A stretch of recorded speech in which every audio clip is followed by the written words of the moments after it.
దేవుని ఘనమైన పరిశుద్ధ నామంకే మహిమ కలుగును గాక. చిన్న ప్రార్థన చేసుకొని వాక్య భాగంలోకి వెళ్దాం. స్తోత్రం నాయన, మహాపరిశుద్ధుడు దేవ, మీకే వందనాలు, స్తోత్రాలు. మహోన్నతుడ, మహాగణుడ, గొప్పవాడ, జీవము గల యేసు జీవాధిపతి, మీకు స్తోత్రం నాయన. వాక్యమైన దేవుడు నాయన, వాక్యం ద్వారా నాయన మీరు కొద్దిసేపు మాతో మాట్లాడి బలపరిచి దీవించి ఆశ్రయించి జ్ఞానం తరివి సహాయం చేసి తండ్రి మీ కృపతో నింపి వదిలి చేసి మీరే మహిమ పొందమని, కృప దయచేసి దయచేసి సహాయం తెచ్చి నడిపించమని, మీరు మాతో మాట్లాడి బలపరచమని, మీరు మాట్లాడితే ప్రభావ మా జ్ఞానం వస్తుంది, తెలివి వస్తుంది. ఆయన మీ కృప మమ్మల్ని నుంచి నడిపించి మీ సహాయం తెచ్చమని యేసునామములో అడిగి వేడుకొనిచున్నాం తండ్రి, ఆమేన్. మంచిది. దేవుని ఘనమైన పరిశుద్ధమైన నామముకే మహిమ కలుగును గాక. దేవుని యొక్క మహాకృపను బట్టి దేవుడి గతకాలం అంతా కూడా దేవుడు కాచి కాపాడి ఆయన రెక్కల కింద దాచి మరొకసారి ఆయన సందులో గడపడానికి ఆయన ఇచ్చిన ఈ అవకాశాన్ని బట్టి ఆయన నామముకే మహిమ కలుగును గాక. మీ అందరికీ కూడా నా నిండు వందనాలు. ఇక్కడ వాక్య భాగంలో 17వ అధ్యాయాన్ని మనం ధ్యానం చేస్తున్నాం. 15వ అధ్యాయంలో మనం చూసినట్లయితే అహరోను కుమారులు వేరొక అగ్నిని తీసుకొచ్చి అక్కడ వేసినప్పుడు ఆ దేవుని మందిరంలో ధూపార్పణ చేయడానికి వేరొక అగ్నిని తీసుకొచ్చి అక్కడ ఆ ధూపం వేయడానికి వాళ్ళు చేసినప్పుడు దేవుని యొక్క ఉగ్రత, దేవుని యొక్క కోపం రగులుకొని వారు అక్కడికక్కడే కాలి చనిపోయారు.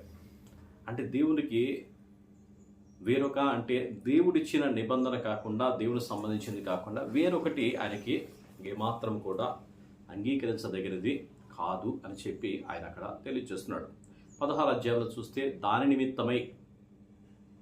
నిమిత్తమై ప్రాయశ్చిత్తము కోసం అని చెప్పేసి 2 మేకలను తీసుకుని వచ్చి రెండింటి పేరు మీద చీటీలు వేసి, ఆ చీటీలు వేసిన తర్వాత ఒకటి దేవుని సందులో వధింపబడాలి, ఒకటి వదిలివేయబడాలి, అరణ్యంలో వదిలేయమని చెప్పారు.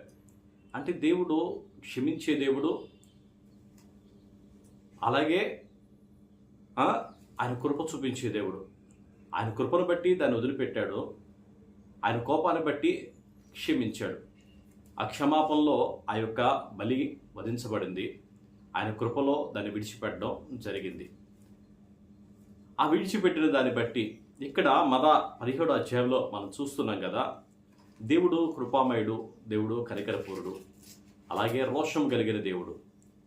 ఆయనకున్న రోషం, ఆయనకున్న కోపం మనం దీర్ఘశాంతుడిగానే చూస్తాం, ప్రేమ కలిగిన వాడిగానే చూస్తాం, దయగలిగిన వాడిగానే చూస్తాం. అలాగే ఆయనకు అంతే ఉగ్రత, ఆయనకు అంతే కోపం. ఆయన కోపం పుట్టించేలాగా మనం ఉండకూడదు. ఆయన ఎంతసేపు ఆయన దయను సంపాదించుకోవడానికి, ఆయన ప్రేమను సంపాదించుకోవడానికి మనం ప్రయత్నం చేయాలి. ఆయన నచ్చినట్టుగా, ఆయన మెచ్చుకున్నట్లుగా మన జీవితం ఉండాలి. కానీ మన ఇష్టానుసారమైన భక్తి అనేది అది కరెక్ట్ కాదు. మనకు నచ్చిందంతా కూడా దేవుడికి ఇష్టమని చెప్పి మనం కొనసాగించే భక్తి అది మంచిది కాదు. దేవుడు వాక్య ప్రకారం, దేవుడు లేఖనం ప్రకారం ఎలా అయితే చెప్తాడో అటువంటి భక్తి చేయడం అనేది ఎంతో ఆశీర్వాదకరం.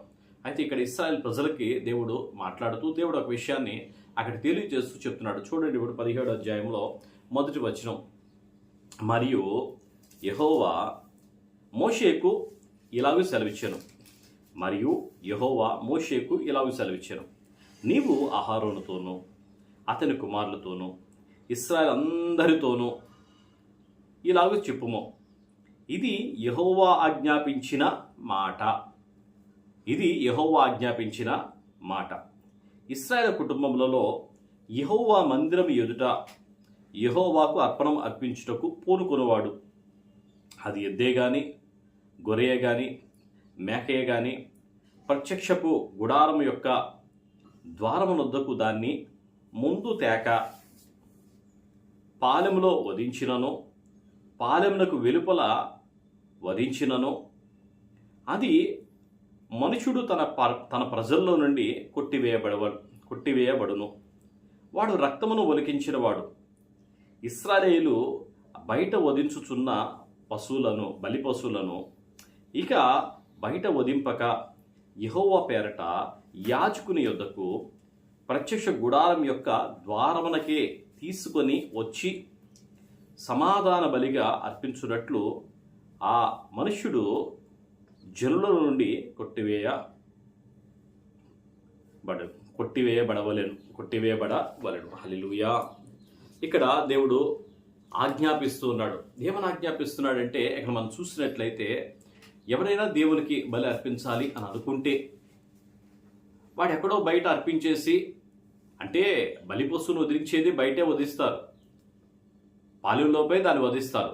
అయితే ముందు దేవుని సన్నిధికి అక్కడ తీసుకుని వచ్చి, దేవుని సన్నిధి తీసుకుని వచ్చిన తర్వాత యాజకుని చేత దాని మీద చెయ్యి వేయించి, నా పాపం అంతా ఒప్పుకుంటున్నానని, దేవునితో సంబంధం కలిగి ఉంటున్నానని చెప్పేసి ఒప్పుకొని ఆ తర్వాత తీసుకెళ్లి పాలెంలో దాన్ని అర్పించాలి. పాలెంలో అర్పించి ఆ తర్వాత దేవుని సన్నిధికి రావాలి. అలా కాకుండా ముందే వధించేసి తీసుకురావడం అనేది కరెక్ట్ కాదు అని చెప్పి దేవుడు మాట్లాడుతున్నాడు. ముందే వధించి అంటే బయట నీ ఇష్టానుసారంగా చేసుకొని వచ్చి అది కరెక్ట్ కాదు. దేవుని సన్నిధికి రావాలి, దేవుని సన్నిధికి వచ్చి దాన్ని దేవుని చూపించి అప్పుడు నువ్వు ఆ పని చేయాలి. అంటే లోక విధానం అనేది దేవుడు అంగీకరించడం లేదు. లోకంలో బ్రతికేసినట్టుగా లోకంలో చేసే పనులన్నీ కూడా అలాగే చేస్తారు అని చెప్పి కింద వచనాల్లో అలాగే మాట్లాడుతూ ఉన్నాడు. మరి చాలామంది భక్తి చేస్తారు. ఆ భక్తి చేసినప్పుడు ఆదివారం దేవుని సన్నిధికి రమ్మా అంటే ఆదివారం నాడు నా పని ఉంది, నాకు కుదరలేదు, అయితే నేను ఎక్కడైతే ఉంది దేవుడు నా మనసు నిండా నేను ఆరాధించుకుంటున్నాను అంటాడు. అది రైట్ కాదు. దేవుడు చెప్పే మాట అదే. నువ్వు దేవుని సన్నిధికి కంపల్సరిగా రావాల్సిందే, దేవుని సన్నిధిలో నువ్వు కనబడవలసిందే, దేవుని సన్నిధిలో నువ్వు ఆరాధన చేయాల్సిందే. ఆ తర్వాత నువ్వు చేసుకో. దేవుని భయభక్తులు కలిగే ఉండాలి, దేవుడి మాట ప్రకారమే ఉండాలి, దేవుడి మాట ప్రకారమే జీవించాలి. మనం దేవుని సన్నిధిలోకి వచ్చిన తర్వాత దేవుని పిల్లలుగా మారిన తర్వాత దేవుడు చెప్పినట్టుగా మన జీవితాన్ని కొనసాగించినట్లయితే అది ఆశీర్వాదకరం, అది దీవెనకరం. అందుకే అంటున్నాడు కదా, చూడండి ఒకసారి రోమిలు రాసిన పత్రిక 6వ అధ్యాయము, రోమిలు రాసిన పత్రిక 6వ అధ్యాయము 1 నుండి 14 వచనాల్లో మనం చూసినట్లయితే, రోమిలు రాసిన పత్రిక 6వ అధ్యాయం 1 నుండి 14 వచనాల్లో మనం చూసినట్లయితే అక్కడ అంటాడు కదా, అలాగైతే ఏమందము, కృప విస్తరింపవలనని పాపమందు నిలిచి ఉందమా?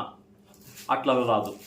పాపం విషయమై చనిపోయిన మనము ఇక మీదట ఎలాగూ దానిలో జీవితము, క్రీస్తు యేసులోనికి బాప్తిసం పొందిన మనమందరము ఆయన మరణంలోనూ బాప్తిసం పొందితమని మీరు ఎరుగరా?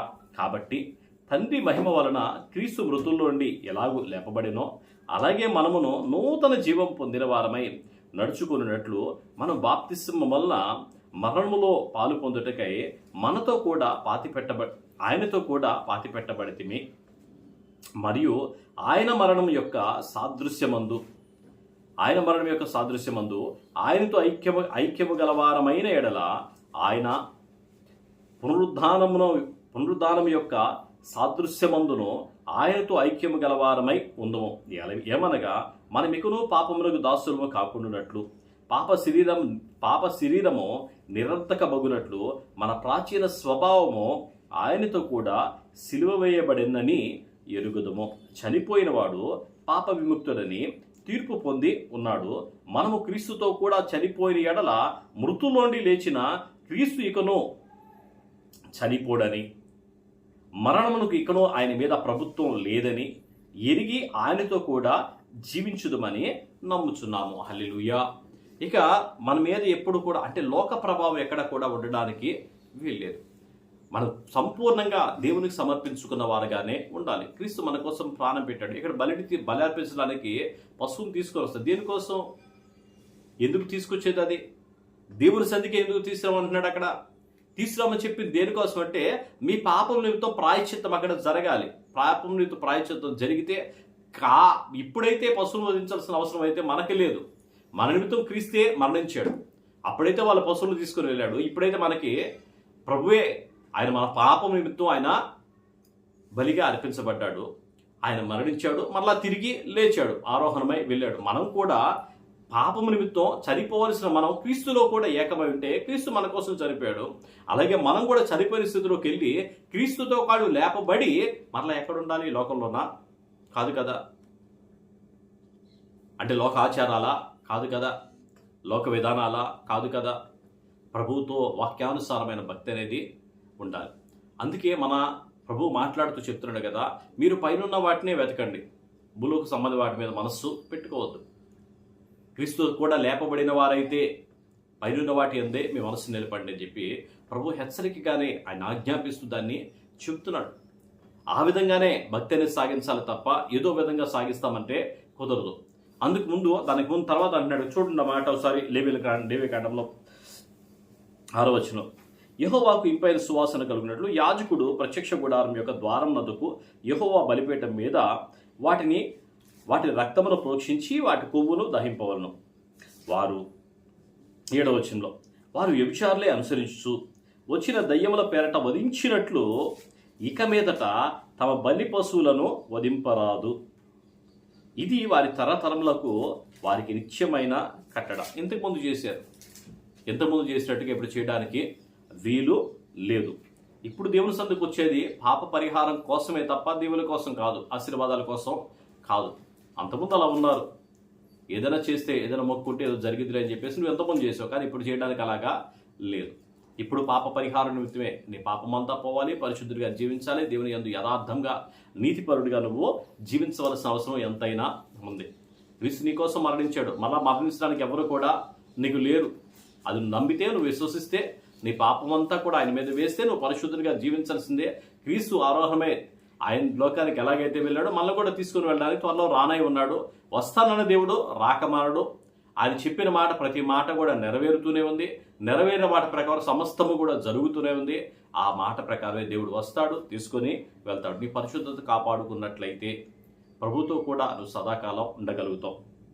తర్వాత అన్నాడు 8వ వచనంలో, మరియు ఇశ్రాయేలు కుటుంబంలో కానీ మీలో నివసించు పరదేశంలో కానీ ఒకడు దహన బలి అయినను వేరొక ఏ బలి అయినను యెహోవాకు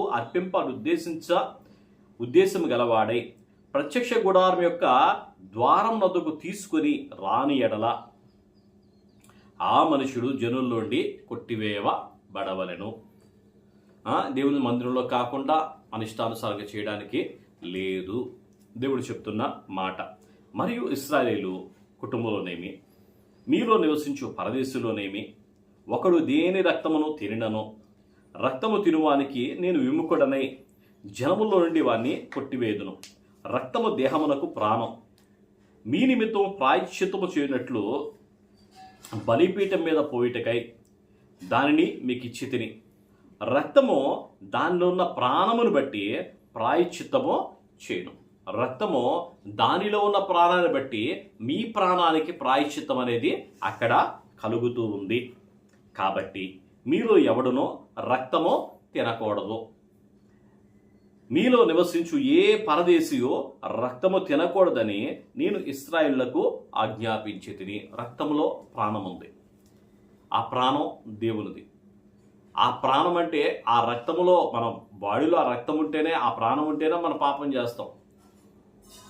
ఆ ప్రాణం లేకపోతే పాపానికి అవకాశమే లేదు, చచ్చినవాడిగానే ఉంటాం. ఆ రక్తాన్ని ప్రభు సన్నిధిలో ఆ బలిపీఠం మీద దాన్ని ఒలికించాలి, దాన్ని చిలికించాలి. అక్కడ బలిపీఠం కొమ్ముల మీద దాన్ని చిమ్మరిసి దేవుడు ప్రాయశ్చిత్తం అనేది ఆ రోజు చేస్తారని చెప్పి ఇశ్రాయేలు ప్రజలందరికీ కూడా చెప్పాడు.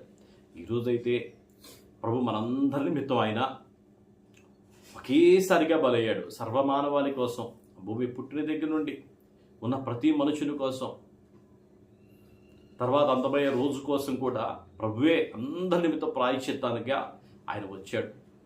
ఆయన వచ్చి అందరి నిమిత్తం కూడా ఆయన పాప పరిహారార్థ బలిగా ఆయనే అర్పించబడ్డాడు. ఇకెవరు కూడా లేరు. నీకోసం ప్రాణం పెట్టిన నాదుడు ఎవడు కూడా లేడు. ఎవరైనా ఉన్నారంటే క్రీస్తుకు పూర్వమైన, క్రీస్తు శకమైన ప్రభు మాత్రమే. ఆయన విశ్వసిస్తే ఆయన ఇచ్చే రాజ్యంలో నీకు అవకాశం అనేది ఉంది. నా పాపం నిమిత్తం నేను ప్రభువుని బలి అర్పణగా నేను అర్పించానని, నాకు నిత్యజీవం ప్రభు ఇవ్వడానికి ఆయన సిద్ధంగా ఉన్న నా పాపం అంతా కూడా ప్రభు దగ్గర ఒప్పుకున్నట్టయితే ఆయన ఆ పాపం నిమిత్తం ప్రాయశ్చిత్తమైన చేయడానికి సిద్ధంగా ఉన్నాడు. అలాగే నీ పాపం నిమిత్తమైన సరే నువ్వు ప్రభు దగ్గర ఒప్పుకుంటే, విడిచిపెడితే, ఇకనో మరలా తిరిగి జన్మిస్తే పైనున్న వాటినే వెతకాలి, కిందన్న వాటిని వెతకడానికి లేదు. దేవుడు చెప్పిన మాట ప్రకారం జీవించాలి, కానీ లోక సంబంధమైన జీవితం జీవించడానికి లేదు. దేవుని మందిరంలోకి వచ్చే ఆ బలి అర్పించాలి, కానీ నేను ఎక్కడున్నా దేవుని ఆరాధిస్తున్నాలే అనే విధానం అనేది రైట్ కాదు. దేవుని కృప మనకి తోడుగా ఉంటుంది. దేవుడు చెప్పిన మాట ప్రకారంగా రక్తము ప్రాణం అది దేవునిది, అది దేవునికే అర్పించాలి.